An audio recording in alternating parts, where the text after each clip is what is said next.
What if I told you the Bible Belt, once the beating heart of American religion, culture, and politics, is collapsing faster than anyone expected?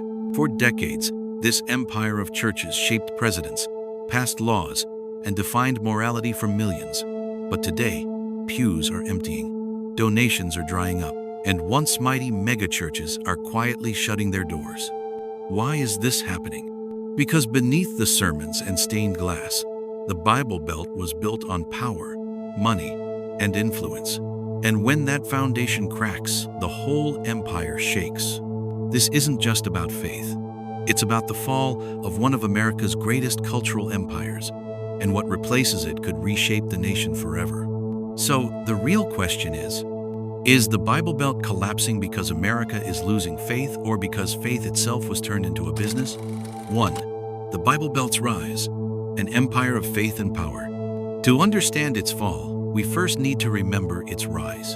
The Bible Belt isn't just geography, it's an empire stretching across the American South, where faith, politics, and business have been intertwined for over a century. Churches weren't just places of worship. They were power centers, where elections were won, where communities lived and breathed by the rhythm of Sunday service. Megachurches sprouted like skyscrapers, drawing tens of thousands each week. Leaders like Jerry Falwell, Pat Robertson, and later Joel Osteen transformed pulpits into platforms that influenced presidents. In the Bible Belt, the church was more than spiritual guidance. It was a corporation, a political party, a cultural machine, and for decades, it looked unstoppable. But empires that look invincible rarely are, and the cracks in the Bible Belt empire were forming long before anyone noticed. 2. The numbers don't lie.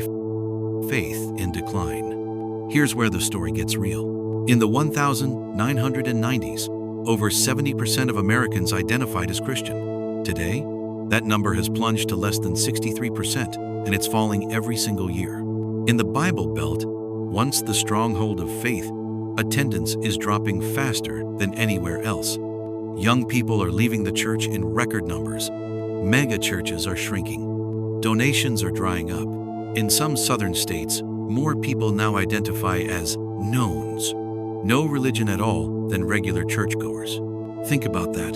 The same region that built billion-dollar churches is now watching them collapse under their own weight. And when attendance drops, so does money. And when money dries up, the empire that once looked invincible begins to crumble. But why now? Why is this happening in the 2020s at a pace faster than anyone expected? The answers lie in money, culture, and politics colliding in explosive ways. 3. The money problem cracks in the megachurch model. Mega churches ran like corporations. They thrived on donations, merchandise, TV deals, and conferences. But here's the catch. Those revenue streams depend on constant growth. When attendance drops, donations shrink. When donations shrink, debt piles up. And today, hundreds of megachurches across the South are struggling to even pay off their massive campuses. It's the same story as failing malls or bankrupt casinos, oversized, overleveraged, and outdated. Worse, scandals have drained trust. From televangelists flaunting private jets to pastors caught in financial fraud, the brand of church empire has lost credibility with a generation that demands transparency. And once the money fades, the culture starts to shift even faster. 4. Culture shift. Gen Z is walking away. The Bible Belt's foundation rested on one assumption: every generation would be more religious than the last. But Gen Z has flipped that script. Today, nearly 40% of Gen Z identifies as religiously unaffiliated. In the South, young people are rejecting not just church, but the entire cultural dominance of Christianity. Why? They see hypocrisy, leaders preaching morality while hiding scandals. They see politics hijacking pulpits. They see wealth concentrated at the top while communities struggle. To Gen Z, the megachurch doesn't look like faith, it looks like an empire out of touch. And the result? The very heartland that once exported religion to the world is losing its next generation before our eyes. But there's still one more force accelerating the collapse, and it's the one no empire can survive: politics, colliding with power. 5. Politics backlash. When faith becomes a weapon. The Bible Belt was never just about Sunday mornings. It was about power. Pastors became political kingmakers. Pulpits turned into campaign stages. And the church empire intertwined itself with America's culture wars. For decades, that strategy worked. It built voting blocks. It shaped laws. It crowned presidents. But here's the backlash. The more religion is tied to politics, the more people walk away when the politics turn ugly. Younger voters don't want sermons about parties. They don't want faith as a weapon. And they're leaving in droves. Even in the South, surveys now show a dramatic rise in the knowns, those with no religious affiliation. For the first time in history, the Bible Belt's cultural dominance is cracking from within.